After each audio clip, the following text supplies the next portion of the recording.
Good evening. Can we please close the doors?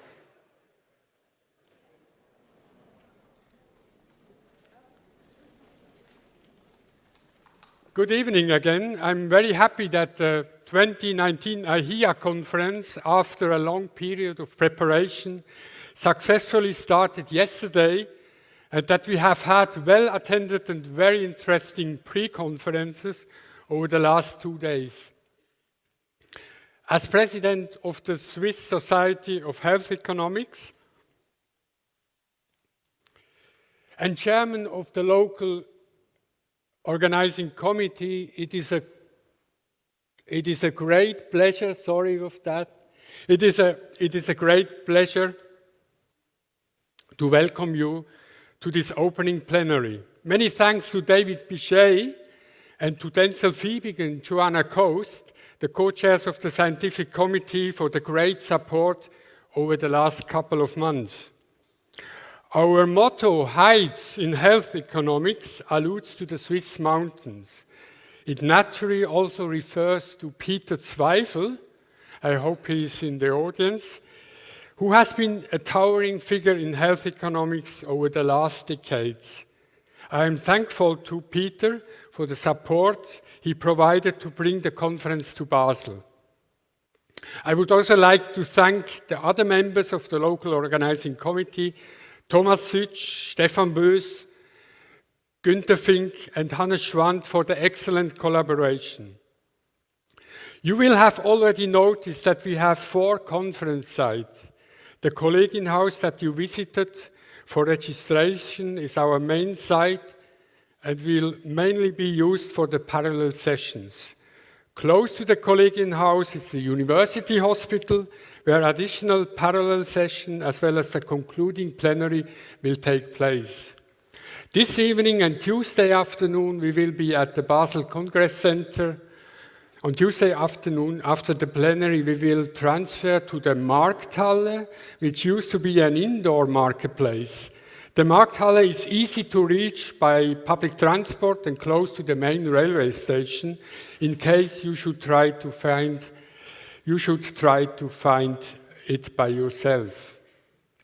We realize that this conference will require a bit of moving around for you all, but hope that the Congress map we handed out will be helpful. There will also be many students dressed in conference t-shirts, stationed in and outside the main buildings to help you around.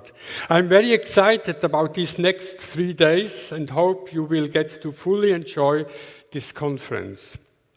There have been many people working hard in the background over the past year. I mentioned the students already and would also like to thank Yvonne Mary and the staff of the economics department. Last and most importantly, I would like to thank Di McIntyre and her colleagues from Managing Matters. They did a marvelous job in preparing the many small things needed for a successful conference. Without further ado, I would like to hand over to the President of Basel University, Andrea Schenker-Wicki. Please give her a warm welcome.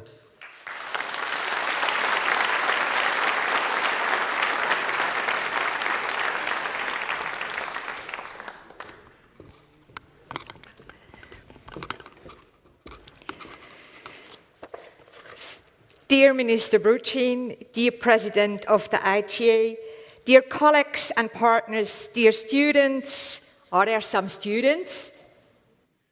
Not really. Dear sponsors and supporters, it's a great pleasure to be here today and to welcome you in the name of the University of Basel. The biennial iHEA Congress are among the world's main conventions in the field of health economics, and we are very proud to host this year's edition of the conference. Health economics is a key scientific area for the future of societies all around the world.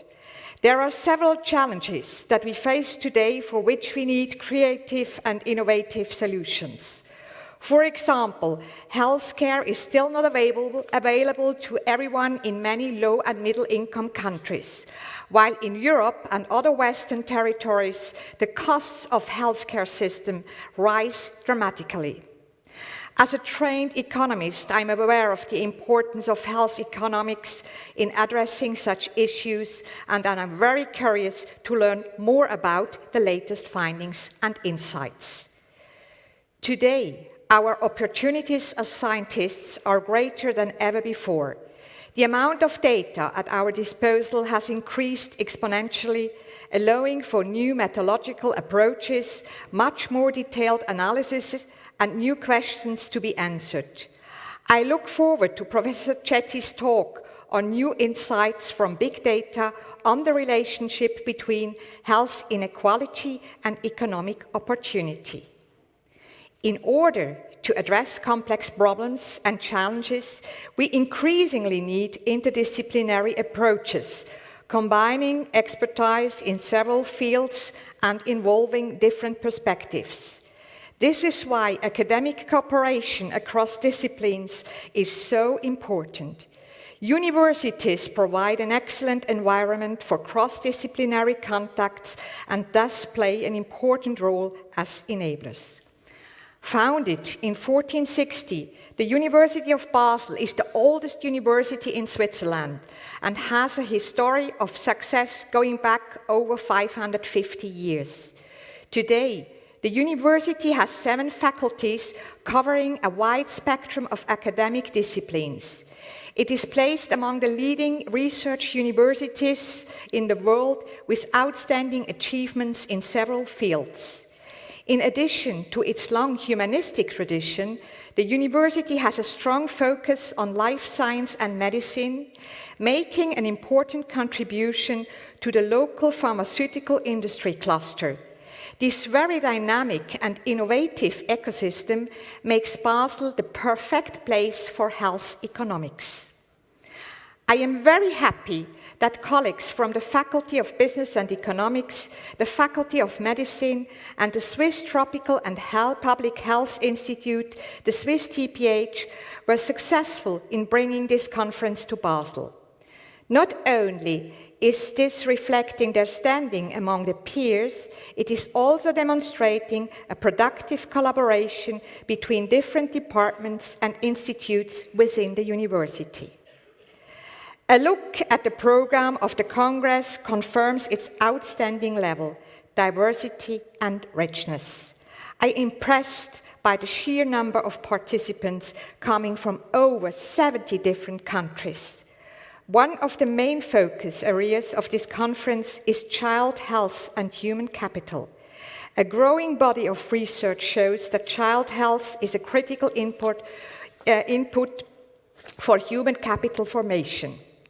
Professor Curie will address this topic in her presentation on Tuesday. This is also an area where the University of Basel and the Swiss TPH have invested substantially in recent years.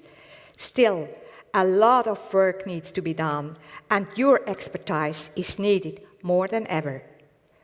Organizing such a big event requires a great commitment, and I would like to thank everybody involved for making this conference possible. I'm particularly grateful to our colleague Stefan Felder and the whole organizing team here in Basel and, as I heard, in Toronto. Please give them a warm applause.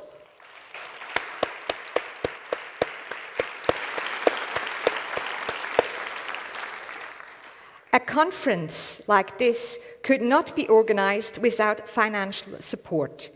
I'm thus very thankful to the many sponsors of the Congress, among which are, for example, the Bill and Melinda Gates Foundation and the Fondation Botnard. The University Hospital Basel is also providing substantial in-kind services, and a very significant contribution has come from the city of Basel. I would like to take the opportunity to thank the government of the Canton Basel-Stadt for its generous support. The canton is represented tonight by the head of the Department of Economic, Social and Environmental Affairs, Christoph Brutschin.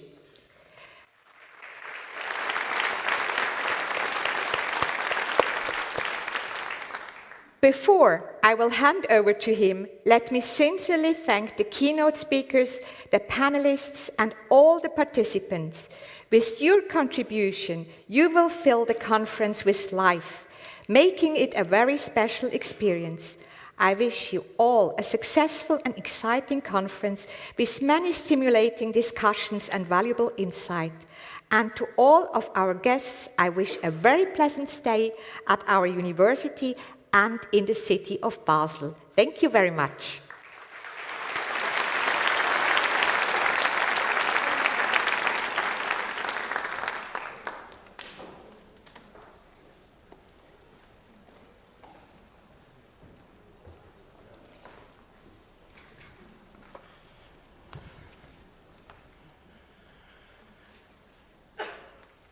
Ladies and gentlemen, dear guests, on behalf of the government of Basel-Stadt, I would like to extend a very warm welcome to the International Health Economics Association World Conference 2019. I'm thankful to have the opportunity to address a few words about Basel as a business location and its history to you. But let me first address my gratitude to the International Health Economic Association and the Swiss Society of Health Economics, the collaborating organizers of this conference. Also thanks to the hosts, the University of Basel and the University Hospital. The first iHEA conference took place in Vancouver in 1996. Since then, this conference was held 12 times all over the world in cities like Copenhagen, Beijing, Toronto, Sydney, Milano, and Boston. Therefore, it is my special pleasure to welcome this valuable Congress in Basel this year.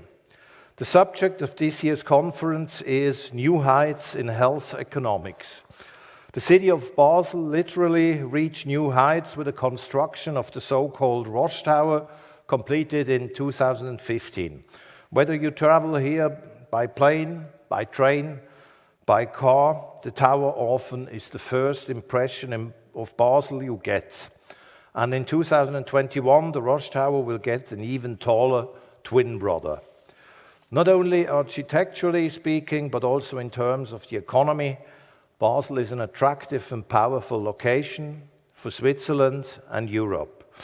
In the region of Basel, you can find an interesting mix of dynamic industries. But to a larger extent, we owe the economic success of our region to the life science industry, since it is highly productive and relatively resistant to economic cycles. Nevertheless, we have a strong finance and insurance industry, as well as a well-functioning logistic cluster. When we speak about life science industry in Switzerland, or in Basel particularly, it is easy to believe that it only consists of Novartis, Roche, and Syngenta.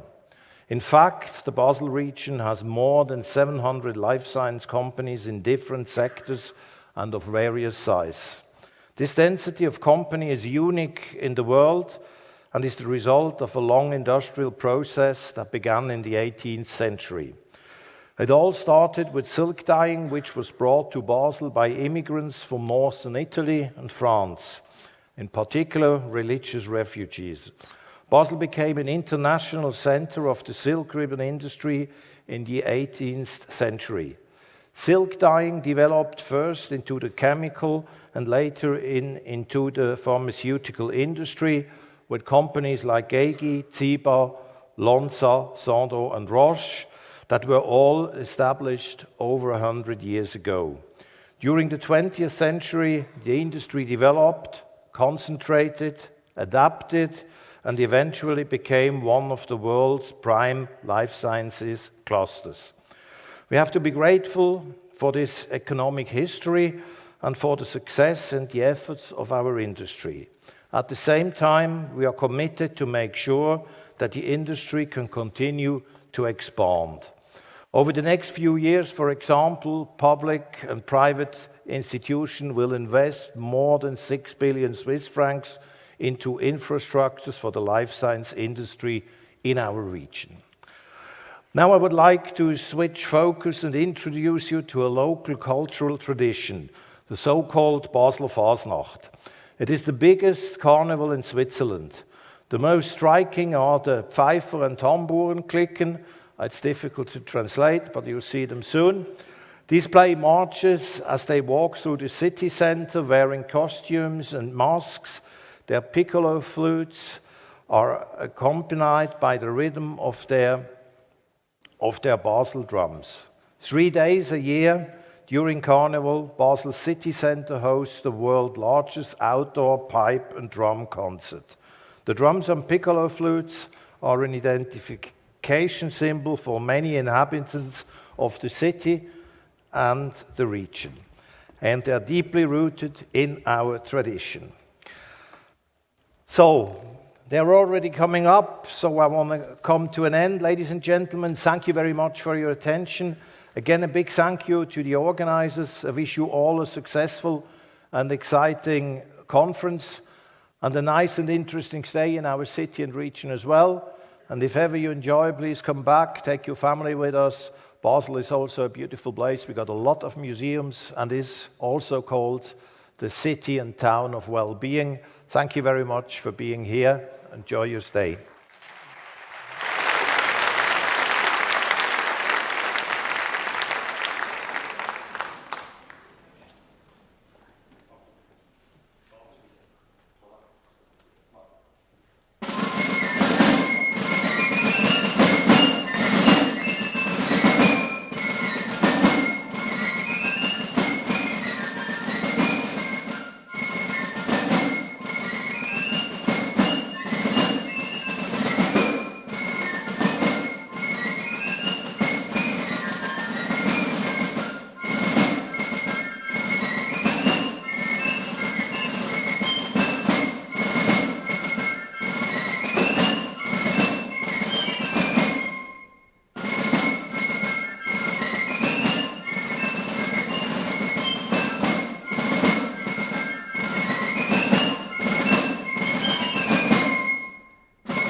Good evening. My name is David Bishai. I'm the president of iHEA. And before I introduce today's speaker, I wanted to reflect how we are in keeping with the theme. This theme this year is New Heights in Health Economics. And when this theme first came up 2 years ago, local organizers said, hold on, Basel is actually one of the lowest cities in Switzerland.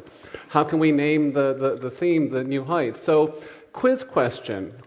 Get ready for the quiz. Think through where iHEA has been. We've been in Vancouver, Rotterdam, York, San Francisco, Barcelona, Copenhagen, Beijing, Toronto, Sydney, Dublin, Milan, Boston. Is Basel higher than all of those other cities or lower? How many people think Basel is higher? Raise your hand, Basel is higher. Okay? Raise your hand, Basel is not a new height. Raise your hand. Basel, you nailed it. Basel is the highest altitude iHEA has ever been, and we're there. We are all seated 245 meters above sea level right now. With today's speaker, though, we are truly going to new heights in health economics. I guarantee that. Well, strap in your seats. We are headed really to the top of Mont Blanc right now with what we have in store for us. Professor Raj Chetty is really already a legend. He was born in India and got his PhD degree at Harvard in 2003, became a full professor 5 years later, and it's just been one triumph after another. He is a member of the National Academy of Sciences. He earned the John Bates Clark Medal for economist under 40 who has made a significant contribution to economic thought.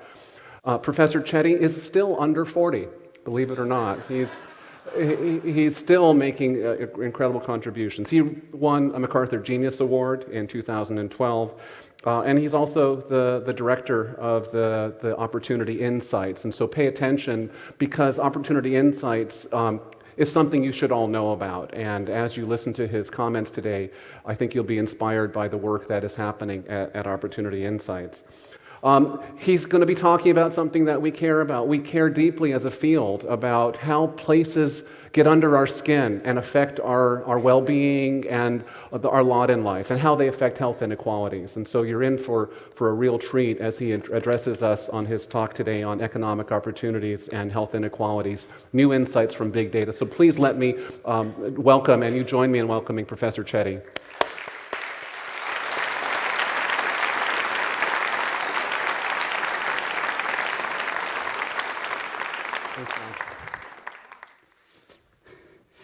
Thanks so much, David, for the warm introduction. Thanks to the University of Basel for hosting all of us, and thanks to iHEA for hosting this wonderful conference. So when I was coming here, I was thinking this is the first time I'm coming to a health economics conference, but my father actually reminded me, my father is a statistician, econometrician, he reminded me that I came to an early edition of this conference when I was 13 with him. So I'm excited to be back for my second iHEA conference, and I didn't get to speak at that one, so this is making progress, I guess. So I'm going to talk about inequality, which of course is a topic that has attracted tremendous attention in the US and around the world. And I'm going to focus on two particular dimensions of inequality in this talk today that I think are particularly important to people. The first is inequality in economic opportunity, the chance to climb up the income ladder, ideas of social mobility and equality of opportunity. And the second, relevant to this conference, which I think is closely intertwined, is inequality in health outcomes, where I think a lot of people view health as distinct from other aspects of our life, other elements of the utility function, so to speak, in that it might be more of sort of a right, it's more important in some ways. And so I'm going to talk about how we can think about the roots of opportunity and health inequality emerging at a very local level, at the local community level. But I want to start at a much bigger picture level by talking about the American dream, which is, of course, a complex concept that means different things to different people. But I want to distill it to one simple statistic that we can measure systematically in the data, which is the chance that a child born to parents in the bottom fifth of the income distribution reaches the top fifth of the income distribution. So the classic notion of moving from rags to riches, what many people think lies at the core of America, a place where there's a lot of opportunity to climb up. How likely is that in America versus other countries around the world. So a series of recent studies have computed these sorts of statistics using administrative records on income typically drawn from tax databases. And I'm just showing you some statistics from a set of developed countries where you can see first that in the United States, 7.5% of children born to parents in the bottom fifth of the income distribution make the leap all the way to the top fifth. That compares with 9% in the United Kingdom, 11.7% in Denmark, and 13.5% in Canada. Now, some people, when they initially look at these statistics, they react by saying, oh, even in Canada, it looks like your chances of succeeding aren't all that high, right? Only a 13.5% chance of reaching the top fifth, conditional on starting in the bottom fifth. But we have to remember, of course, that no matter what we do, we can't have more than 20% of people in the top 20%. And hence, to put it more precisely, if we live in a society where your parents' income plays no role at all in determining your outcomes, you'd expect 1/5 of kids to rise from any quintile into the top fifth, right? That's, I think, kind of a natural benchmark, because if this conditional probability exceeded 20%, there would have to be some other quintile higher up where you'd have lower chances of rising up. You'd have to have the perverse situation where being born to a higher income family actually meant you had lower opportunities to climb up. So if we ruled that case out, I think a natural ceiling on what we'd expect this number to be is 20%. And relative to that sort of upper bound, these are very large differences in rates of upward mobility across countries. One way you might think about it is that your chances of achieving the American dream are 2 times higher in some sense if you're growing up in Canada rather than the United States. Now, these differences, I think they motivate a lot of concern in the US among academics, among the general public. Is the US really a land of opportunity? Now, you might be concerned when comparing across countries like this that there are, of course, numerous differences across these countries, starting with the simple fact that the income distribution itself is quite different across these countries, right? So perhaps it's easier to climb to the top fifth in Denmark or in Canada than in the United States, simply because there's less inequality, there's less distance in some sense in dollars between the top and bottom quintiles. So that's one potential explanation. There might be other things going on. I think it's sometimes hard to learn about precise mechanisms and so forth from cross-country comparisons like this. So what I'm going to do in most of this talk is focus on data that I and my colleagues have been compiling within the United States. And I want to show you another way of looking at this that I think also motivates at a macroeconomic level, concern about these issues just within the United States. So here's another way to think about upward mobility. This is more of an absolute measure. So canonically, the way people thought about the American dream in the US is that this is a country where through hard work, any child can go on to have a higher standard of living than their parents. So let's go about measuring the extent to which that's actually true in the United States, both today and in the past. So what we're doing here is computing a very simple statistic: what fraction of children went on to earn more than their parents did, adjusting for inflation, measuring both kids' and parents' incomes in their mid-30s. And we're looking at that data by the year in which the child is born. So you can see that for the children born in the 1940s and 1950s in the United States, it was a virtual guarantee that you were going to achieve the American dream of moving up relative to your parents. 92% of kids born in 1940 went on to earn more than their parents did. If you look at what has happened over time, you see a dramatic fading of the American dream, such that for children who are turning 30 today, born in the mid-1980s, it's essentially a 50-50 shot as to whether you're going to do better than your parents. And I think this trend has led to a tremendous amount of worry in the United States that this country is no longer a place where you can get ahead. And I think similar issues are at play around the world where people increasingly feel like it's hard to get ahead if you weren't already born into a prosperous family. So motivated by those broad international and historical trends, in this talk and in our research group at Harvard Opportunity Insights, we're focusing on the broad question of how can we improve economic opportunity and well-being. Now, there's lots of study, of course, over the years on issues related to this by people in the audience, by lots of other economists and social scientists around the world.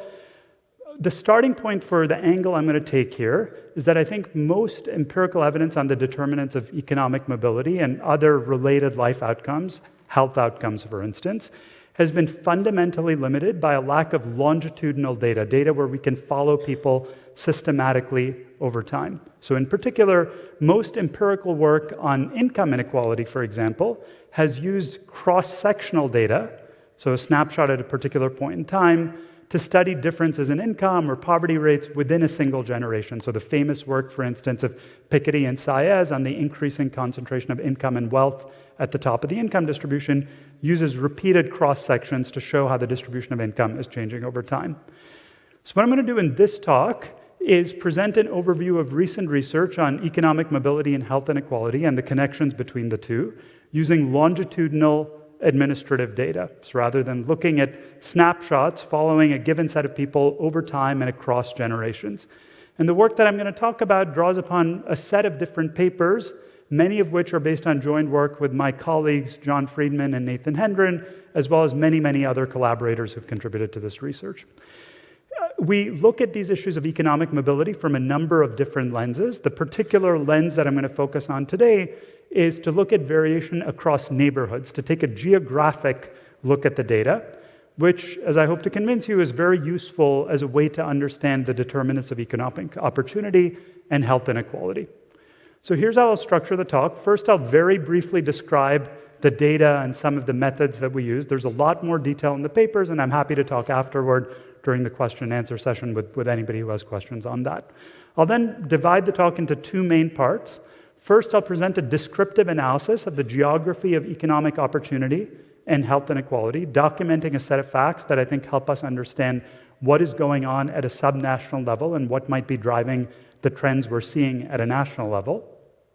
And then, in the third part of the talk, I'll move beyond that descriptive analysis and talk about the causal effects of neighborhoods, showing that much of the variation that we're seeing across areas at a fine geographic level is actually driven by the causal effects of place rather than just differences in the types of people living in different places. Finally, I'll conclude by talking about some policy implications that come out of this analysis and potential next steps for research that might be relevant to some of you here. All right, so let me start by telling you a little bit about the data that we're using. So the data that I'm going to use for a number of the studies in this talk is census data covering the US population by design. So we have a census every 10 years that covers everybody in the country. And then critically, that census, that's a cross-sectional data set. We link that to information from federal income tax returns, again covering the entire population of Americans, spanning 1989 to 2015. So what that gives us is a longitudinal data set that allows us to systematically follow people over time, similar to some of the registries that have been used in Scandinavian countries for a number of important studies. So in the analysis that I'm going to discuss here, much of what I'll show on equality of opportunity is going to use what I'm going to call an intergenerational sample, which consists of about 20 million kids, essentially all of the kids born between 1978 and 1983, who grew up in the United States. So kids who were born in the US or came to the US as authorized immigrants while they were children. We then, I want to be precise about the way we're measuring income here as I talk about income mobility. So we're going to measure both parents' and kids' incomes in pre-tax dollars at the household rather than individual level. And throughout, we're going to focus on percentile ranks in the national income distribution. So I'm going to show you a lot of data in local geographies.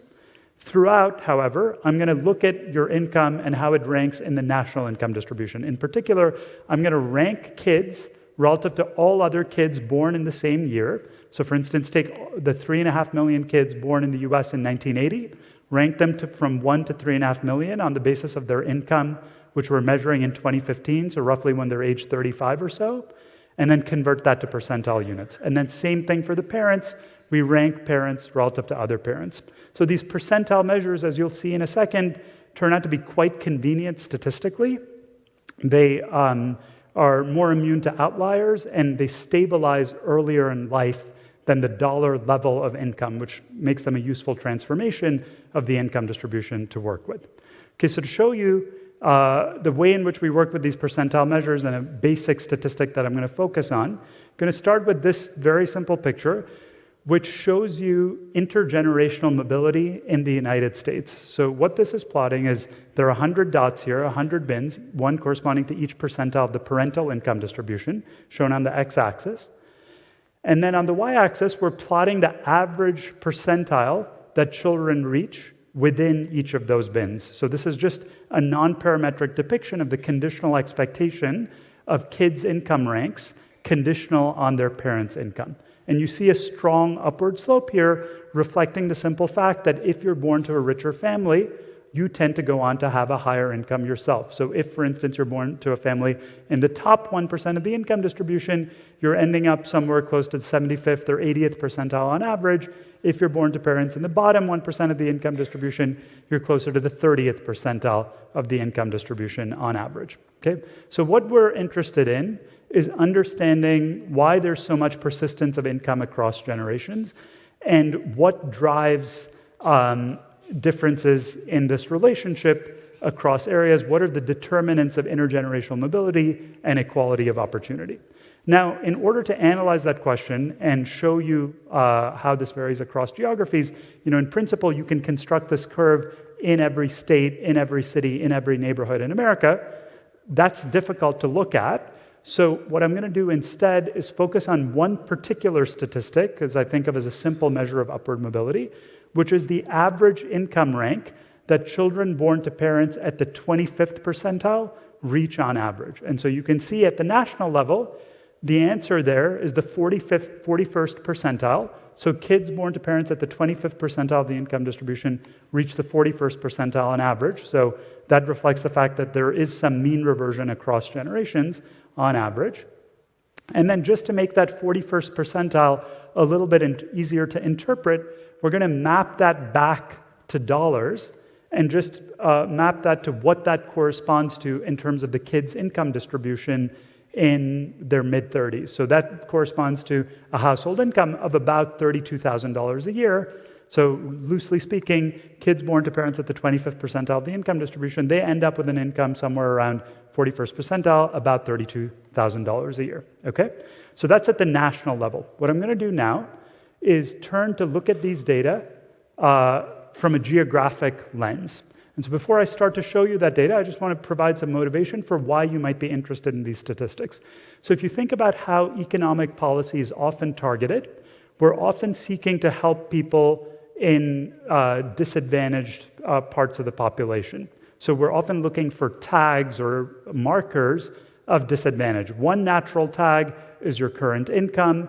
There are other tags that are often used, for instance, your racial or ethnic background, things like that. Another commonly used tag in the United States and elsewhere is geography. There are lots of programs targeted at places that offer relatively poor economic opportunities. So for instance, in the last tax bill in the US, there was legislation introduced to create what are called opportunity zones, which provide larger tax credits for certain areas.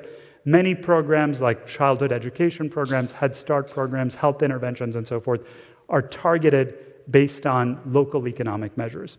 And so from the perspective of figuring out how we should target programs, understanding the geography of economic opportunity is extremely valuable, even if we don't understand whether it emerges from the causal effects of place or not, even if we don't know what its determinants are, purely from a tagging perspective, it's very useful to do this sort of descriptive analysis. And so with that motivation in mind, I'm going to turn to show you the data geographically, starting with this map here, which shows you the geography of economic opportunity and upward mobility within the United States. So let me first describe how this is constructed and then tell you what I think we learned from it. So what we're doing here is dividing the US into 741 different metro and rural areas called commuting zones based on commuting patterns.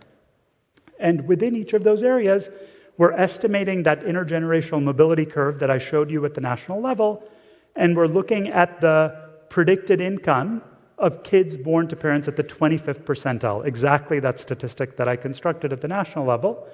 We're plotting that for kids who grew up in each of these areas. Now, I emphasize the map is constructed by allocating kids to locations based on where they grew up, not necessarily where they live as adults, okay?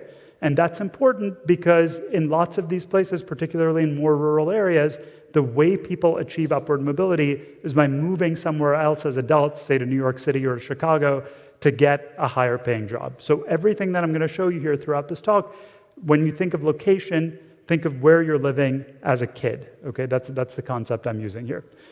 And so the map is colored so that blue colors depict areas with higher levels of upward mobility, and red colors depict areas with lower levels of upward mobility. So start by looking at the scale on the right side here. So you can see that in the darkest blue colors, kids starting out in families at the 25th percentile, which corresponds to an income of about $27,000 a year, they are earning, on average, something like $45,000 or more per year in adulthood. So a place like Dubuque, Iowa, for instance, in the center of the country, you see very high rates of upward mobility on average from one generation to the next. In contrast, if you look at places in the southeast, a place like Atlanta, Georgia, for example, you see that kids starting out in families making about $27,000 a year are basically in the same place one generation later. Okay, and more generally, if you look at cities in the industrial Midwest, much of the South, you see much, much lower levels of upward mobility. In fact, if you put this in comparison to the international statistics I started out with, you'd see lower levels of upward mobility in those areas than for any country in the world. Okay, so the US, as you can already see in this initial map, has an incredible spectrum of possibilities where there's some places that really look like lands of opportunity, where kids born to low and middle income families have great chances of climbing up. And there are other places that are better described, unfortunately, as lands of persistent poverty, where if you're born to a low income family, your odds of climbing up don't look all that great. So what I'm going to focus on here, and what is of course of natural interest to us as academics and to policymakers, is to understand what is driving this variation across areas and what we might ultimately be able to do to increase upward mobility for families living in the red-colored parts of these maps. So the first hypothesis, I'm going to walk through a series of hypotheses that you might have in your mind already that people often think about. The first one that economists often think about is that maybe this has to do with differences in the labor market or the types of jobs in different areas. Maybe the places that have higher levels of upward mobility are just places with booming economies. Now, for those of you who know the US, you might know that Atlanta, Georgia, is one of the most rapidly growing cities in America. So if you look at any conventional measure of economic growth, job growth, wage growth over the past 20, 30 years, Atlanta would be a standout in terms of being one of the most rapidly growing places. Yet, as you can see here, Atlanta is also among the 50 biggest cities in the US, the 50th in terms of rates of upward mobility for kids growing up there. So how does that add up? How can that simultaneously be true, that you have one of the most rapidly growing economies and you have very low rates of upward income mobility for kids growing up in an area? The way it works is that you can think of Atlanta as essentially importing talent. Lots of people move to Atlanta to get those high-paying jobs, and they, in a sense, benefit from that economic growth, or they're contributing to that economic growth. But the kids who are growing up in Atlanta themselves don't appear to benefit very much from that. And that is a pattern that's true not just in Atlanta, but more generally. So if we now do just a simple scatter plot of the rates of upward mobility that I showed you on the map before, on the y-axis, against job growth rates from 1990 to 2010, you see that there's essentially no relationship between these two things. In particular, you have places like Atlanta and Charlotte that are standouts in terms of economic growth, but really look quite poor in terms of economic mobility. And so I think the first simple point here is you right away see the value of having this longitudinal data. There's no way you would have known that if you had just looked at repeated cross-sections. You'd see Atlanta getting richer over time. But when you're able to follow a given set of people over time and look at this longitudinally, you see that there can potentially be a very important disconnect between economic growth in a given place and the outcomes of residents in that area. Why does that matter from a practical point of view? So some of you might know, for instance, that there was a big effort by many cities in the US to get the Amazon headquarters, the second Amazon headquarters to their city. So that might be great, that could produce various benefits, but apparently, at least in terms of the economic outcomes of the kids growing up in a given place, of the residents, it's not totally obvious that that translates to a one-to-one sort of benefit. Okay, so that's one hypothesis. That doesn't really seem to be what's going on in my view. Coming back to the map, a second hypothesis that you might think about is that this is driven by differences in race. So anybody who is familiar with the demographics of America will know that the Southeast has a much larger fraction of African Americans than the rest of the country, and there's a history of racial disparities in the US that's well known. Perhaps that's what's driving the lower rates of upward mobility in the US, the fact that Black Americans have lower rates of upward mobility.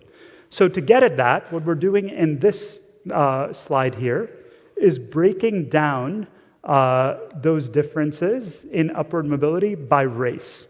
And by race and gender, you'll see why that's important in a second. So what we're doing here is constructing the exact same statistics that I showed you before, but we're doing it separately for Black men in the map on the left and white men in the map on the right. It's the same statistics. Where do kids end up in the income distribution conditional on growing up with parents at the 25th percentile? So when you look at these maps, initially you probably have the reaction that it looks like they put these two maps on two separate color scales, right? It looks like the left map is on a red-yellow color scale and the right map's on a blue-green color scale. So that is in fact not the case, as you can see by the legend at the bottom. The maps are on the same color scale. It's just that there are such extreme racial disparities in the United States that the distributions are essentially non-overlapping. The very best places in terms of upward mobility for Black men, a place like Boston, for example, is worse in terms of rates of upward mobility for Black men than the very worst places, a place like Charlotte, North Carolina, for example, for white men. Right? So race is, in fact, extremely important in understanding what's going on. There's no understating that. However, I would note that even conditional on race, and you'll see this in more detail as we look at finer geographies, even if you look among white men, for example, or among Black men, there's still significant, quite significant heterogeneity across areas. If you look at a place like Charlotte versus Newark, for example, or the center of the country. So race matters, but place also potentially matters quite a bit. So I showed you the data right here for Black men versus white men. Now let's repeat the same set of maps for women, and you'll see why we did that gender breakdown. If you look at the patterns for women, you see a very, very different picture. In particular, the colors no longer look like they're completely distinct on these two maps, right? And so what you see there, which is a more general fact, is that rates of upward mobility for women don't vary that much across race for Black versus white women, whereas there are extremely sharp differences in rates of upward mobility for Black versus white men. So there's a gender by race interaction that's extremely important in understanding what's driving racial disparities in the United States. So in most of this talk, I'm going to focus on upward mobility, and I'm going to turn a little bit to how it's related to health measures. But I want to show one example of downward mobility, which I think is particularly important to understand what is going on in terms of race in the United States. So of course, when you have some people moving up in the income distribution in a percentile sense, you have to have others moving down. And it's instructive to look at that in comparing rates of downward mobility for Black versus white men. And a nice way to visualize that is this chart here, which essentially shows you a transition matrix. So what it's doing is we're taking a set of men who start out in the top fifth of the income distribution, and we're asking, where did they themselves end up in the income distribution when they grow up? The purple dots are for Black men, the green dots are for white men. So what you can see here is, I think, a striking pattern, which is that if you're a white man in the United States born to a high-income family, the dots tend to float towards the top, right? You tend not to fall down out of the top quintile, or you remain in the upper middle class. In contrast, if you look at the purple dots, you see, I think, what is a very disturbing fact about America, which is there's a tremendous downward cascade in these purple dots. If you're born to a high-income family as a Black man, your odds of ending up in the top of the distribution are actually not that much higher than going back down toward the bottom of the income distribution. And that fact, I think, is really critical in understanding the persistence of racial disparities, both in economic outcomes and likely in health outcomes in the US. The way I think about it is, if you think about the American dream as climbing an income ladder for white Americans, it's more like being on a treadmill for Black Americans, right? Even after you climb the ladder in one generation, being wealthy apparently doesn't make you immune from racial disparities in the United States. You still have an incredibly higher chance of falling back down in the income distribution.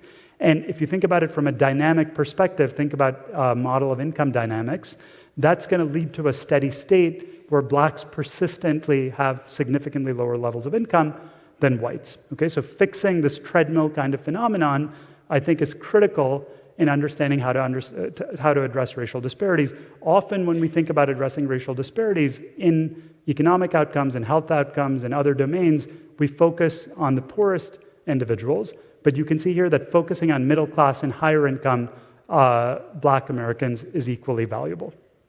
So now coming back to the map we started out with again. So we've seen that it's not about economic growth, that race plays some role, but there's still significant residual variation.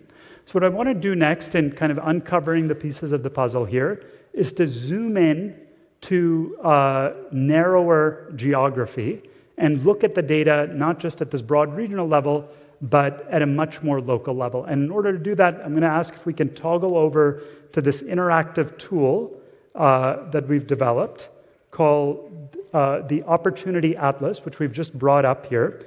So what this is a website that you can freely access, opportunityatlas.org.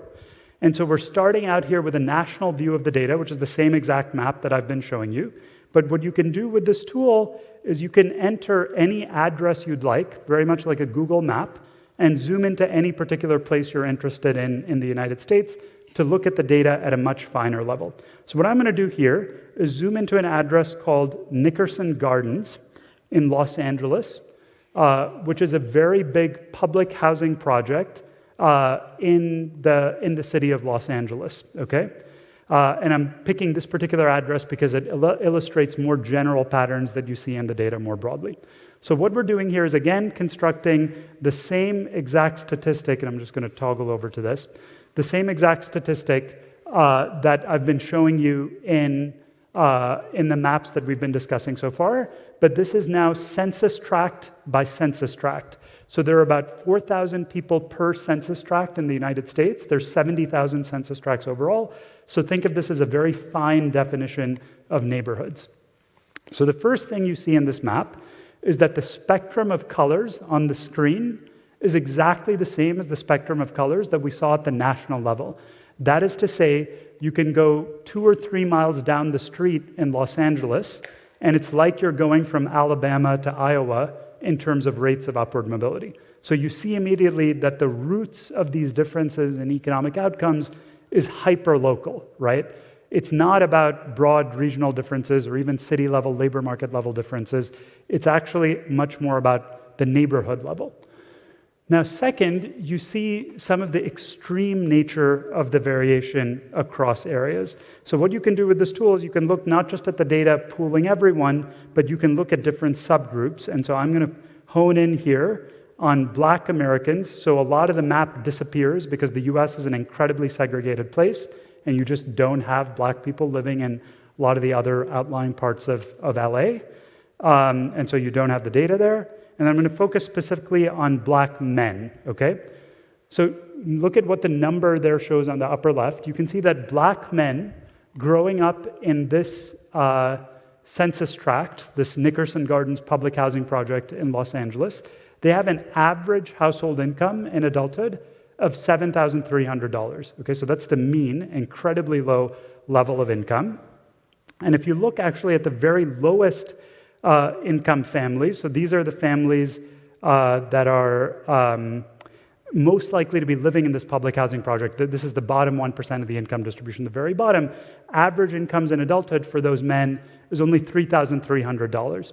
So how do you end up with an average income of $3,300? It has to be that a whole bunch of people are not working at all, right? They have incomes of zero when you're measuring their income in adulthood. And how does that happen? If we can now look not just at income as an outcome, you can look at a variety of other outcomes. And I'm going to click here on incarceration rates. And what you see here is, I think, a shocking statistic, which is that 44% of the Black men who grew up in these very low-income families in this housing project are incarcerated on a single day, the date of the 2010 census. So that means that the lifetime odds that you're incarcerated must be like 60 or 70%, something like that. And that can help you understand why in this particular place you have such low levels of upward income mobility. Now, if you are from LA, At some level, you might be shocked by those numbers, but qualitatively, that would make sense to you. So places like Watts, which is where this area is, and Compton, those are known as very high crime, high poverty, tough neighborhoods. And so qualitatively, you might say, yeah, I would have had a sense that things are not going well in that place. But here's where I think these types of data can be very, very useful from the perspective of targeting policy. What might be less obvious, I think, is that if you go down here, for instance, to Compton, about 2 miles south, look at this census tract, for example, you see average incarceration rates there for kids growing up in similarly low-income families, black men, of something like 6% or 5%. And that's just 2 miles away. If you were to look at rates of crime or rates of poverty, they wouldn't be dramatically different across those two places. So that is, again, the power of being able to trace back these outcomes to where kids grew up. One way you might think about it is that a lot of the crime that's occurring in that area, a lot of the kids who are getting involved in crime, getting incarcerated, many of them are growing up in this one very specific place in that area, and then the crime is spreading more broadly when we see it in the cross-section. I think that kind of analysis done at the city level for a variety of outcomes can be incredibly valuable in figuring out how you should target policies to try to change things. Okay, so if we can now go back to the slides, please. Okay, so we've gotten a sense now that the roots of these issues are incredibly local. What I want to turn to next is to ask, what's driving, first in just a predictive sense, what's driving this variation across areas? So, naturally a question of interest would be ultimately to figure out what policy tools we can implement or what types of interventions would lead to changes in outcomes in places like Watts or other red-colored parts of the map. What I'm going to do here as a first step is we've looked at a variety of different correlations over the years, trying to evaluate theories proposed by economists and sociologists. And just in the interest of time, I'm going to briefly summarize the strongest correlations we find. So the first thing we find is that places with less concentrated poverty tend to have better outcomes. So if you take a public housing project in the US, the way they were built in the 60s and 70s, they actually did the exact opposite, I think, of what you wanted to do, which is that they concentrated poverty in certain areas. And places like that, like the Nickerson Gardens example I was giving you, they tend to have the very lowest levels of upward mobility. Second, you find very strong correlations with measures of family structure. So in particular, places with more two-parent families tend to have much higher rates of upward mobility. This is an incredibly robust pattern in the data. In understanding what's going on there, it's important to note that that correlation is not literally driven by whether your own parents are married or not. So the most intuitive thing that people think of is it's probably beneficial to be raised in a two-parent family rather than a single-parent family. That's what must explain that correlation. So that's not the case. The way you can see that is that if you look at the set of kids whose own parents are married, if they're growing up in an area with more single parents, they're less likely to climb the income ladder. So again, it's some community level proxy that this is picking up. Obviously, we don't know what exactly the causal mechanism is, or even if family structure has a causal effect on these outcomes, but it's useful to know in a predictive sense, in a correlational sense, that that is a very strong pattern in the data. Third, and maybe somewhat related to that, we find that places with greater social capital, measured in various ways, going back to Bob Putnam's famous book, Bowling Alone, these ideas that, it takes a village to raise a child. How connected is a community? Will someone else help you out if you're not doing well? How much participation is there in civic organizations? Places that have more social capital tend to have higher levels of upward mobility. So an example of that is Salt Lake City with the Mormon Church, thought to be a place with a lot of social capital. It's a place with very high levels of upward mobility as well. And then a fourth strong correlation is that places with better schools, as you might expect intuitively, measured in various ways, tend to have better outcomes as well. Okay? So that gives you a sense of, the variety of different factors that at least seem to predict these differences. It's not about any one thing. We never find that it's strictly about differences in schools or strictly about segregation. It always seems like a combination of different factors seem to matter. Now, I want to make one final point on these predictive factors before moving on to health outcomes. So in thinking about the scale of these correlations, it's useful to analyze at what geographic level poverty rates or the other characteristics that I put on the previous slide are correlated with outcomes. So in this chart here, what we're doing is we're looking at the data now block by block. So we're going within census tracts and literally looking block by block.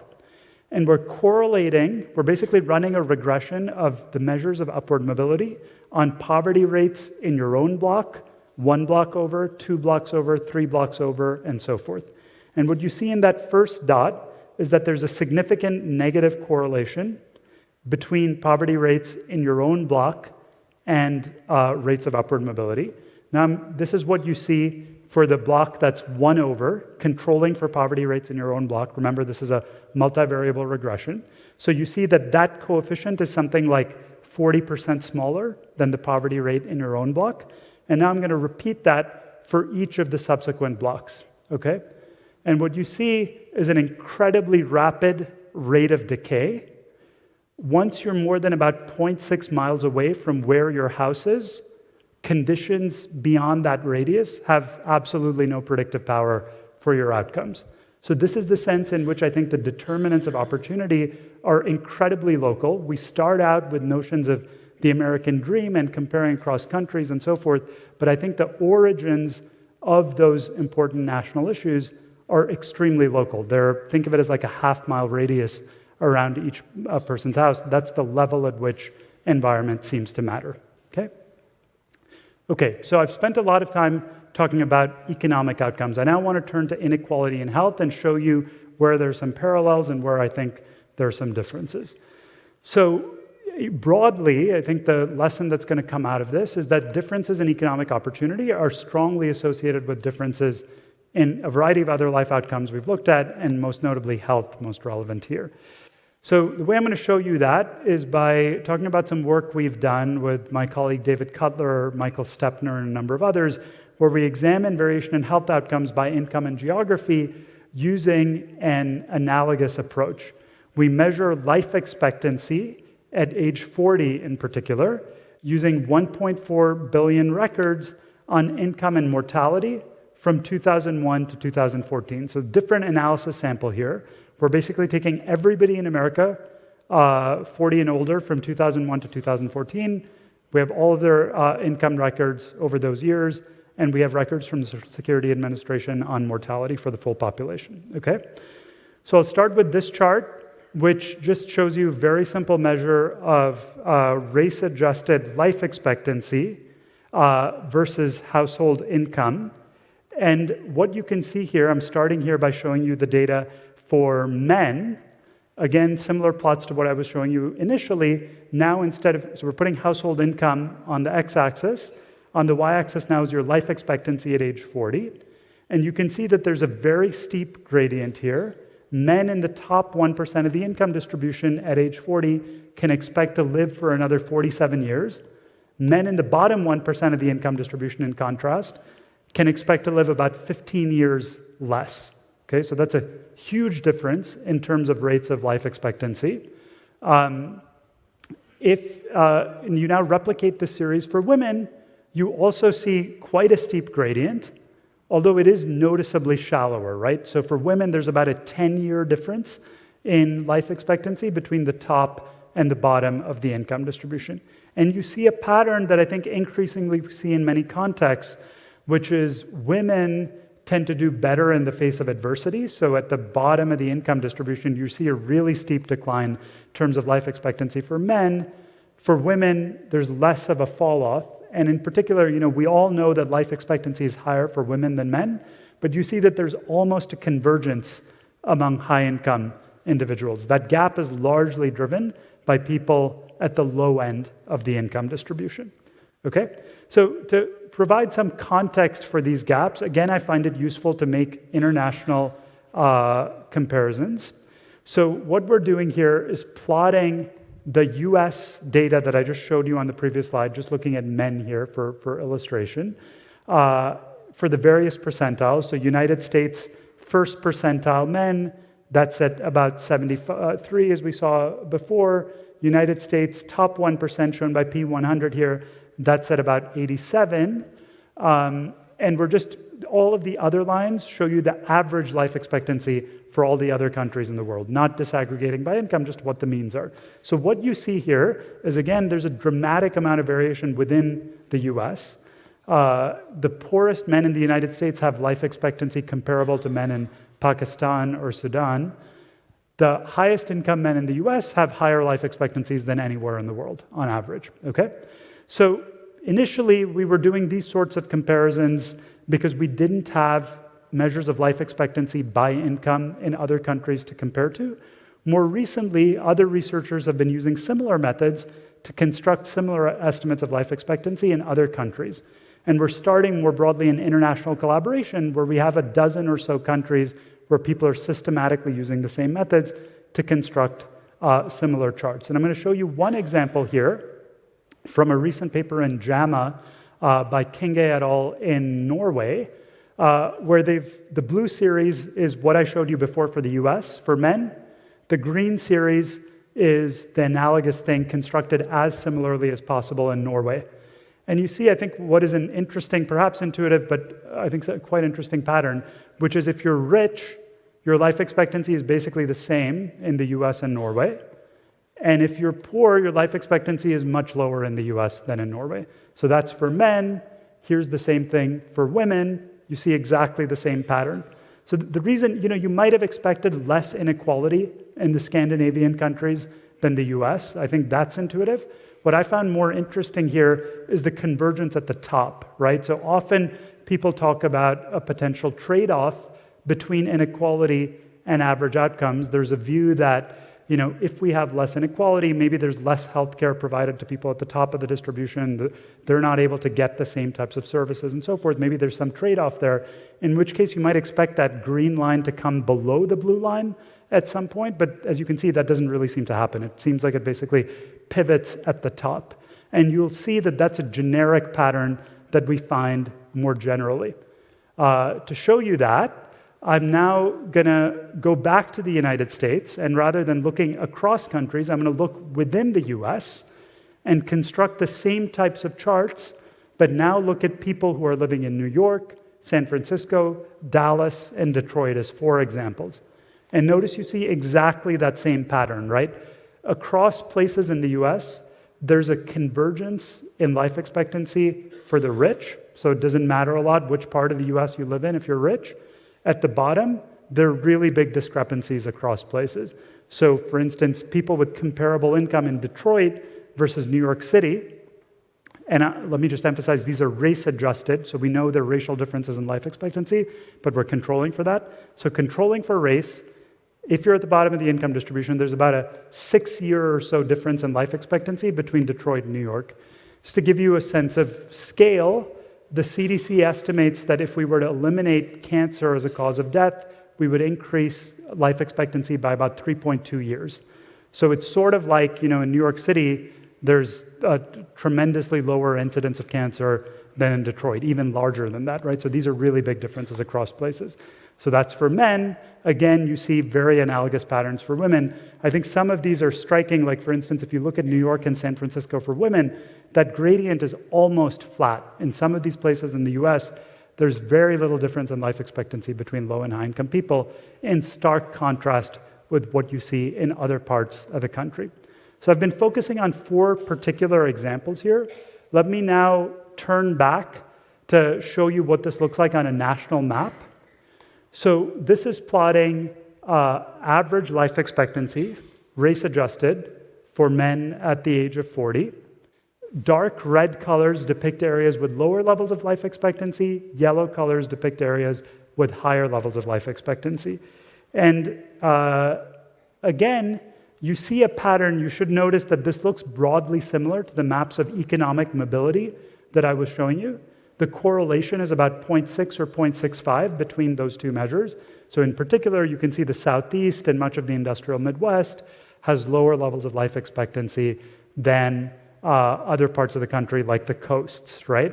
So that's the sense in which I think these outcomes are actually quite intertwined. The conditions that produce higher levels of economic mobility, or at least the places that produce higher levels of economic mobility seem to be places that also have better health outcomes as measured crudely by mortality here. However, I want to emphasize that here we are looking at life expectancy pooling all income groups. And so this captures variation that emerges both from just differences in levels of income across these places. The South is poorer than the rest of the country, and so part of it has sort of an economic origin, and part of it might reflect the fact that there are differences in health conditional on income. So what I want to do next in this map is look at life expectancy conditional on income. So look at life expectancy for people at the bottom of the income distribution, right? So now we're comparing low-income people across the country. We're taking income, we're controlling for income. And notice that the picture, while it's similar, it looks a fair bit different. In particular, the Deep South, places like Louisiana, for example, or Florida, no longer have the lowest levels of life expectancy. They're actually slightly higher than some of the center of the country, where you are seeing the very lowest levels of life expectancy. So there's something slightly different about health conditional on economic outcomes, as opposed to just economic outcomes themselves. And so to dig into that, I want to show you a set of correlations that I think at least might raise some hypotheses, shed some light on what might be going on here. So we take those measures of life expectancy conditional on income and correlate them again with various factors. And we find that the strongest predictors of these differences across areas are measures of health behavior, as opposed to healthcare access or other things that you might think about. So I'm giving you some examples here. If you look, for instance, at the rate of smoking, rate of obesity, or exercise rates, conditional on income, these are extremely strongly correlated with these differences in life expectancy. I'll give you one concrete example of that. Here's a map of smoking rates for people in the bottom income quartile. And notice that it looks extremely similar to the map of life expectancy conditional on having income in the bottom income quartile. In particular, the Deep South, places like Louisiana, the very southernmost part of the country, they actually have lower smoking rates conditional on being poor than places like in Appalachia, more in the center of the South. And that corresponds very much to where you're seeing the lowest levels of life expectancy, conditional on income. Now, coming back to this chart, if you now look at correlations with various other measures of healthcare access, so the fraction uninsured, Medicare expenditures, some proxies for the quality of care, so 30-day hospital mortality rates, various other things like labor market conditions, measures of inequality, and so forth, they are not very strongly correlated with differences in life expectancy conditional on income. However, I want to emphasize, especially when coming to these inequality, social capital sort of measures, as we saw earlier, they are very strongly correlated with economic outcomes themselves. So the reason they don't show up as strong predictors here is because we're conditioning on income. But of course, lower income people have lower levels of life expectancy. So those factors, I think, play a role more broadly by changing your economic outcomes, which also are associated with changes in health. So I think it's useful to separate those two different pieces.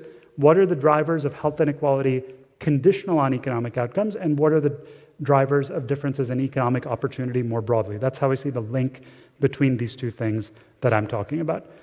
Stepping back, I think the determinants of economic opportunity are broadly related to the determinants of health. They're not one-for-one the same thing as you're seeing here, but I think addressing one set of issues is likely to have benefits on the other dimension as well. Okay, so what I want to do in the remaining time is talk about how much of this variation that I've been showing you descriptively reflects the causal effects of neighborhoods versus simple selection effects. And to motivate why I think we should care about that question, why we've spent a lot of time analyzing it, let's think about the simple question of where a family seeking to improve their kids' outcomes should choose to live. So suppose you're a family, you're trying to figure out where to live in light of all this data. Where do you want to live? If these differences in outcomes across places reflect the causal effect of place, then you want to live, if you want to improve your kids' outcomes or improve your health, you want to live in the places that look like they're higher upward mobility, for example. If, in contrast, it's just about different people living in different places, the answer to that question would be different, and the types of policy solutions we would think about would be very different. So, in particular, when you think about policy design, in the US, we spend about $45 billion a year on affordable housing programs to help families try to access higher opportunity areas. The way you want to do that, or whether that even makes sense as a goal, really depends upon whether these differences across place reflect causal effects or reflect other channels. Okay, so I'm going to show you two designs, and I'm going to briefly summarize this in the interest of time. I'm going to show you two ways in which we've tried to get at how much of this variation is driven by the causal effects of place. The first is a quasi-experimental approach where we analyze the outcomes of about 5 million children who move at different ages across census tracts. And you'll see how that movement across places can be useful to uncover the causal effects of areas and understand why they're having causal effects.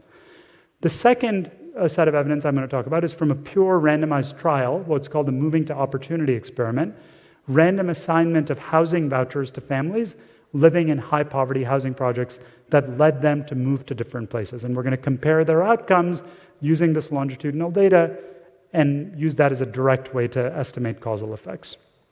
So let me spend a few minutes on each of these. So to think about the quasi-experimental approach, let's begin by considering families who move across census tracts when their child is exactly 5 years old.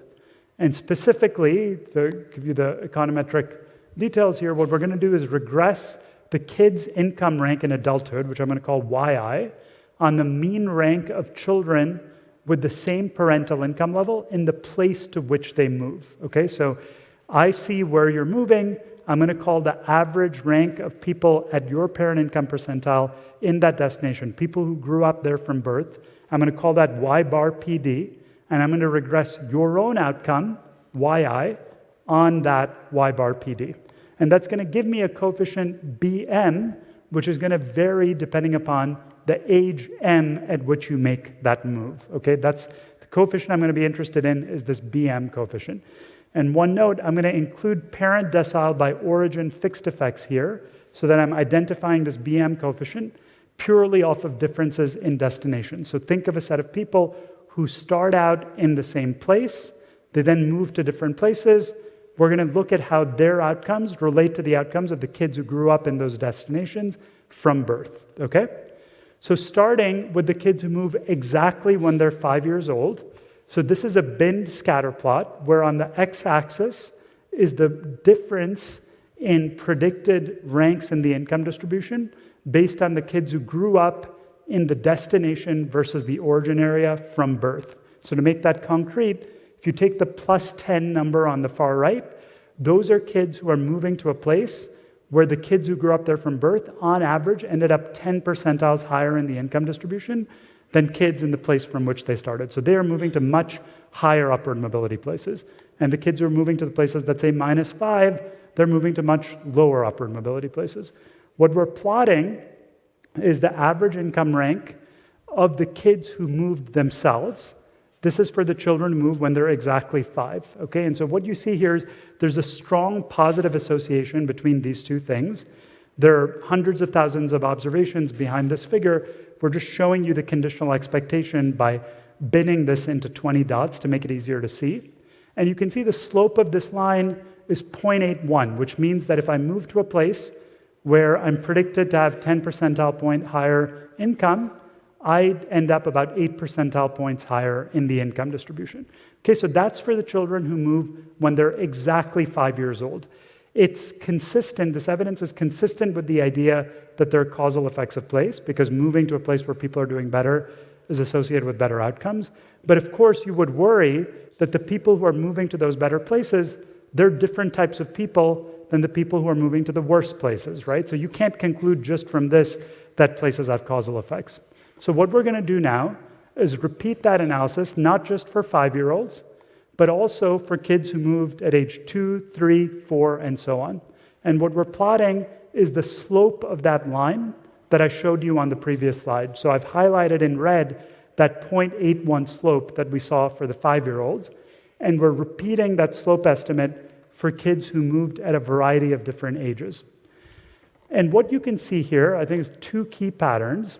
So first, notice that even for kids who are moving, whose parents are moving to a better area when they're, say, 29 years old, they still have higher incomes in adulthood. Now, in this analysis, we're measuring kids' incomes when they're 24. So obviously, that can't be a causal effect, right? It can't be that when your parents move to a better place when you're 29, you have higher income when you're 24. That can't reflect a causal effect. That has to be a pure selection effect. The types of people who move to those better areas, the blue-colored parts of the map, they're different from the types of people who move to the red-colored parts of the map. Now, the critical assumption we are going to make in this quasi-experiment is that that selection effect that we're seeing there, we're going to assume that it's constant across all ages. So the extent to which higher mobility people move to the blue-colored parts of the map, we're going to assume that that remains equally true at younger ages. Okay, and if we make that assumption, we can interpret that slope below age 23 as reflecting the causal effects of moving to a better area at an earlier age, right? So in particular, you see that there's a slope of about minus 0.025 before age 23. Every extra year that you spend growing up in an area with higher levels of upward mobility leads to better outcomes for kids growing up in that place. This is predicated on the assumption that the types of people who are moving to better places when their kids are 2 are similar to the types of people who move to a better place when their kids are 5 or 10 or 15. That's the key identification assumption we're making here. Now, you might, of course, worry about whether that assumption is true or not. You might think that there are a variety of other factors that could be correlated with when you move. Maybe the families who move when their kids are younger to better areas are more educated or more sophisticated than the families who move to better areas when their kids are older. So we do a series of things to address those concerns. I'm not going to go into the details here. To give you a couple quick examples, we look at sibling comparisons, where now imagine you've got a family with 2 kids, a 2-year-old and a 7-year-old, who move to a better neighborhood. We see that you get exactly the same relationship when you include family fixed effects and compare siblings within a family. That is, the 2-year-old is doing better than the 7-year-old in proportion to that age gap of 5 years. So that rules out the possibility that this analysis is biased by family-level differences. There are also a second set of biases you might worry about, which are differences within family, that something else changes in the family. They got a better job or change in marital structure when they move to a better place.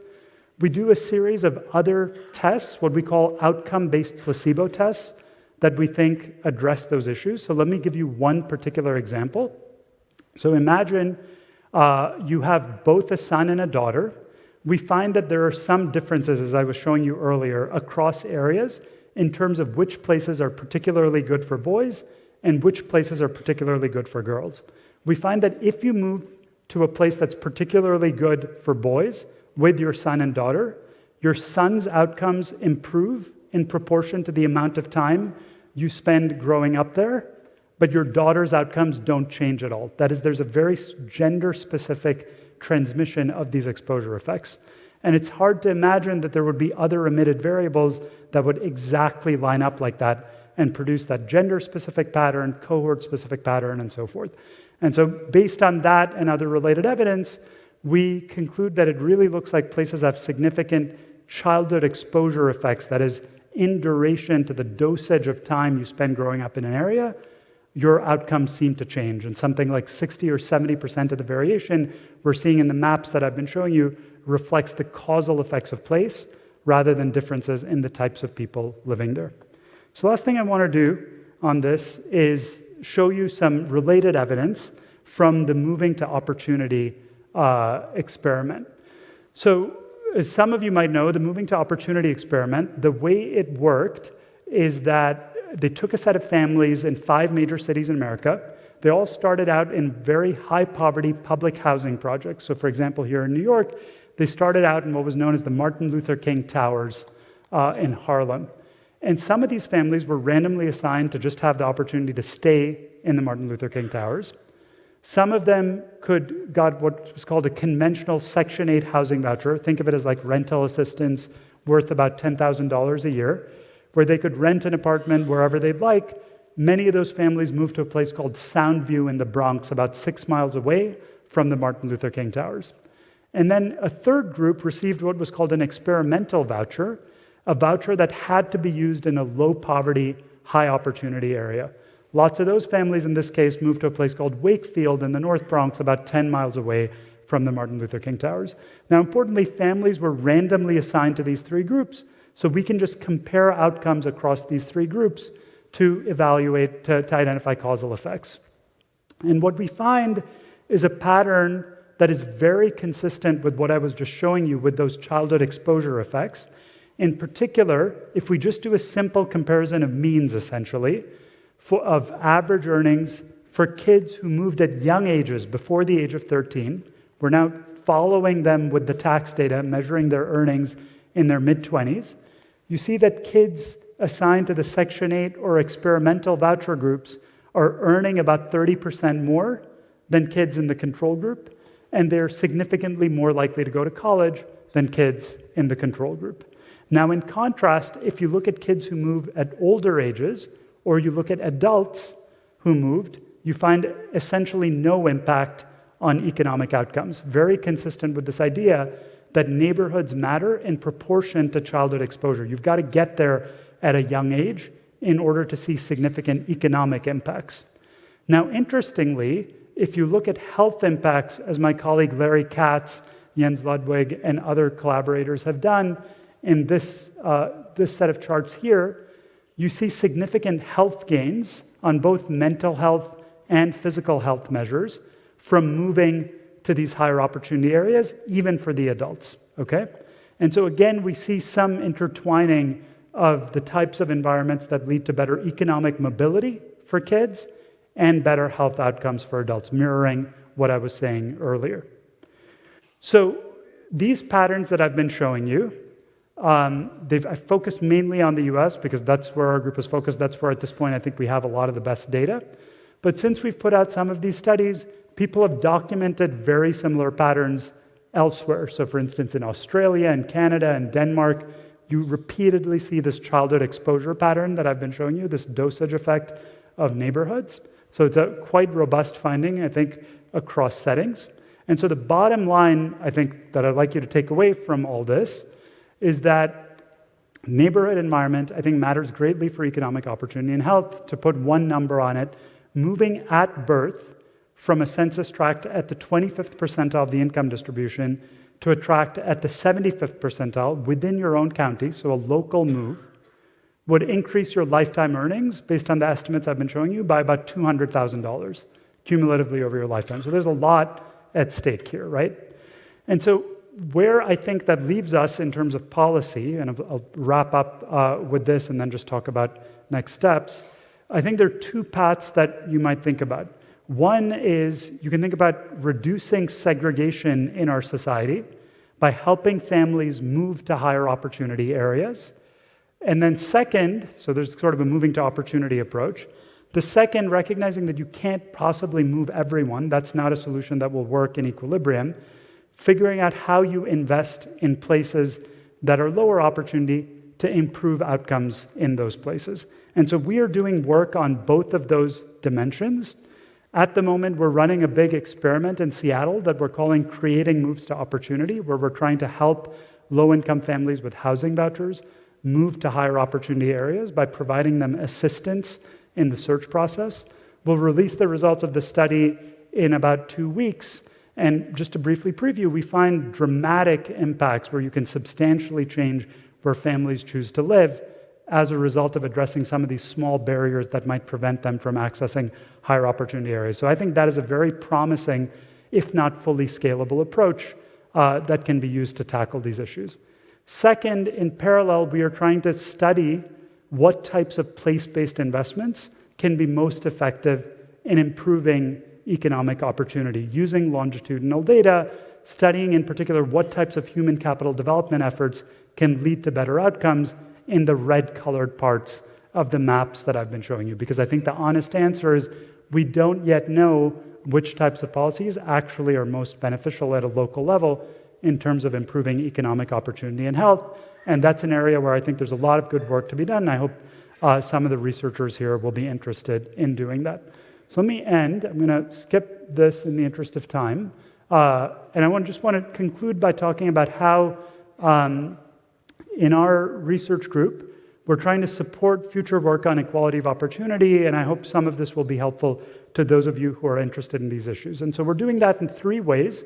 First is to make all of the data that we're constructing publicly available.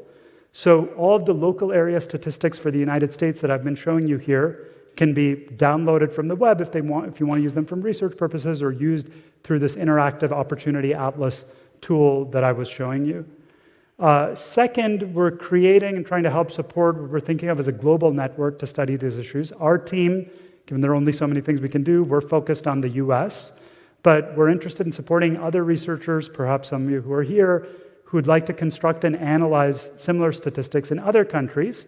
And while you might naturally think of other countries with similar data, like Scandinavian countries, where I think there's a lot to be done along these lines, and we're partnering with folks in places like Norway and Sweden and so forth, I also think it's important to think about developing countries. And so I want to give you an example of nice recent work being done by Sam Asher and Paul Novosad at Dartmouth on the geography of intergenerational mobility in India, where they've put together lots of different data sets to do very similar work in India, showing that there are dramatic differences across places and across subgroups, across castes and so forth, in terms of children's chances of climbing up the income ladder. And if anything, the degree of variation here is much larger than what we're seeing in the United States. So I think these issues are likely to be even more important in developing countries than the US, and I hope people here will be interested in pursuing those sorts of issues. And then the third thing that we're seeking to do, and I hope some of this will be helpful to some of you in your role as teachers, is training the next generation of researchers and policymakers. And in particular, what we're doing there is I taught a class at Harvard this past spring for undergraduates called Using Big Data to Solve Social and Economic Problems. And that class has no prerequisites. It's a different way to have an introduction to economics. And it had about 400 students. And most notably, and I thought importantly, a much more diverse group of students than we typically have in economics. Many more women than we typically have in econ classes, for instance. And I think this set of issues that I've been discussing here, empirical economics, teaching in this way, could potentially be a way to diversify and increase the talent pool in our field. All of the materials and videos and problem sets, et cetera, lecture materials for that course are online at this website, opportunityinsights.org/course. Perhaps that'll be useful to some of you. More generally, we'd be delighted to partner with you on these issues that I think are some of the most important and pressing social challenges around the world. Thanks so much.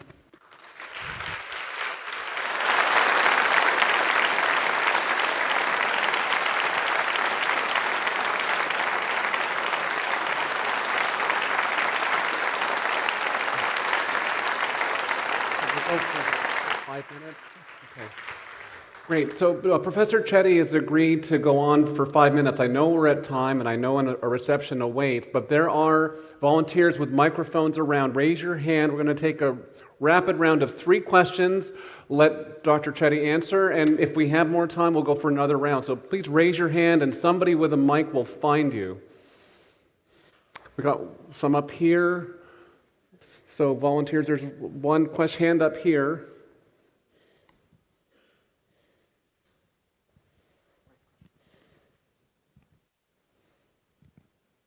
And keep raising your hand so we can see you. I'm Sadiq Islam from Laurentian University in Canada. I enjoyed your presentation, especially when you compared US and Canada. My question is this. There is a complex relationship among these variables: income inequality, health inequality, mobility. And these inequalities in the real world are driven partly, at least, by government policies. Mm-hmm. So that's why you see differences across countries. Mm-hmm. So can you comment more on Sure. this issue? Policy. Yes. Another question, 2 more questions before we turn it over? Any more questions? Back over there. So we can see, go ahead, Daryl. Thanks. Hi, it's Peter Berman. Oh, Peter, University great. of British Columbia. Peter. My question is, how would your results, how much are your results, or the implications of your results, affected by a notion that there is a lot of potential growth and opportunity at the aggregate level, rather than not so much potential growth and opportunity, which is distributed in a certain way? Great. And Daryl. Daryl Gaskin from Johns Hopkins University. I'm wondering how stable the income mobility measures by geography are. So should people in Atlanta be worried today? Yeah, excellent. Yeah, thanks. So all excellent questions. Let me take them in turn. So on the issue of policy, so I naturally didn't spend as much time here as one ideally would. Let me give you some examples of how I think government policy obviously plays a critical role here, both at a national and local level. So think about first the issue of affordable housing that I raised. So we have enormous government policies in the US, like I was saying, $45 billion a year, trying to give families affordable housing. The way those policies have been structured for various reasons, it's played out so that they've actually, I think, concentrated poverty more rather than creating integration. So the most extreme example of that is building public housing projects, which specifically concentrate poverty. Another example would be what's called the low-income housing tax credit that gives developers tax credits to build affordable housing, but they get larger credits to build in high-poverty areas that further concentrates poverty and leads to a separation. So those are specific examples of policies that I think lead to these neighborhood-level patterns that I've been describing. More broadly, you can think about a Canada-US comparison with a more centralized state, or you see this in many Scandinavian countries versus the US, when you have local school financing, for example, as opposed to a broader tax base, you're going to have more heterogeneity across places in the quality of schools, in how people sort, and so forth. So, of course, government policy, I think, is central here, but my view is that it's not just about dollars and which programs we have. Take the housing example again. It's about the exact way in which those things are implemented that I think, where the details really are, that really matters. And I think modern data are allowing us to uncover exactly how these things should be designed to have maximum effect. So on the second question that Peter raised about growth and opportunity, and tell me if I'm interpreting this correctly, but one way to look at your question is, if you think back to that chart I put up initially of the fading American dream, so we see fewer kids doing better than their parents over time. Should we sort of expect that over time? Because some people have the intuition, eventually wouldn't you expect the economy to kind of reach a steady state where 50% of kids are doing better than their parents? The reason I think you should not expect that, and this relates to your questions about growth versus distribution, is the American economy, like most economies around the world, continues to grow at a very rapid pace. And so, we have GDP growth of something like 2% per year in real terms over the past 30 years or so. That should have led to lots of, if growth was distributed fairly equally, should have led to lots of kids doing better than their parents did. And so in particular, in that paper, what we did is an analysis of how much of that slowdown, that reduction in rates of kids doing better than their parents, is due to changes in the aggregate GDP growth rate versus changes in the distribution of growth. And it turns out 2/3 of it is because of changes in the distribution of growth. So the simple way to think about that is, imagine there's one person at the very top of the income distribution who's capturing all of the GDP growth, then of course you're not going to have a lot of kids doing better than their parents. And it's not quite that extreme in the US, but we've seen very large upper tail increase in economic growth, right? And then 1/3 of it is due to the slowdown in growth. So I think you're right that distribution is crucial here. And the way I look at it, a lot of the drivers of the different distribution today are differences in human capital development. Nice book by my colleagues Claudia Golden and Larry Katz, The Race Between Education and Technology, captures this nicely, that we were keeping pace with technological change in the past in terms of human capital development in the US, but we no longer are. both in a literal sense, in my view, in terms of investment in education, and the fact that we're increasingly living in a segregated society where kids don't have the same opportunities to develop. And so that's where I do think it's all about distribution. I think the factors I've been talking about drive, or at least part of the reason we're seeing that different distribution now than we did in the past. And then finally, on the question on Atlanta, so as you can imagine, again, coming back to the policy issues, that's a question we get asked all the time when people are seeking to apply this in the field. So when someone's trying to figure out which neighborhoods to focus on as a nonprofit or local government, or people are seeking to move to different neighborhoods, they always ask, is this information still relevant to kids growing up today? And so the way I look at it from a conceptual perspective is as follows. Of course, the rate of upward mobility for children growing up today is fundamentally unobservable, right? You're never going to see that until they grow up 20 years from now. So I think you have to look at this as a prediction problem. What is the best predictor you have of this variable that you're not able to see? And so the way we look at it is with historical data, use, say, data from 1975 or 1980 to predict the outcomes of kids growing up in 1990. So you can both ask, how stable do these measures appear to be historically? And you can ask, could I do better with other data, cross-sectional data from the present, like poverty rates or single-parent shares or school data and so forth? And it turns out the answer is there's quite a bit of stability in these measures. Of course, some places, like if you've completely rebuilt the place, it's a completely different set of people living there, you wouldn't expect the measure to be stable. But the serial correlation over like a decade is something like 0.9. So by and large, these things are pretty stable. And second, from a prediction point of view, if you want to think about what's your best predictor of opportunity today, in a statistical sense, it's always very clearly opportunity in the past. It's these measures of upward mobility, these historical measures. It's not other contemporaneous measures. And the way I think about that intuitively is, suppose you asked me to predict the GDP of a country today, and I only had data on that country's GDP, say 20 years ago. Probably, the best predictor of GDP today would be lag GDP by 10 or 20 years, as opposed to other things about the demographics of the country or things like that. And I think it works in a similar way in terms of measures of upward mobility. So they're not perfect, but I think they're good enough as a starting point to be used for these purposes. So I am apologizing that we are out of time. I know there are more questions there, and please bring your questions, get in touch with Dr. Chetty and his team. But I told you we were at new heights, and I was right, wasn't I? Please join me in thanking Professor Chetty for his great speech.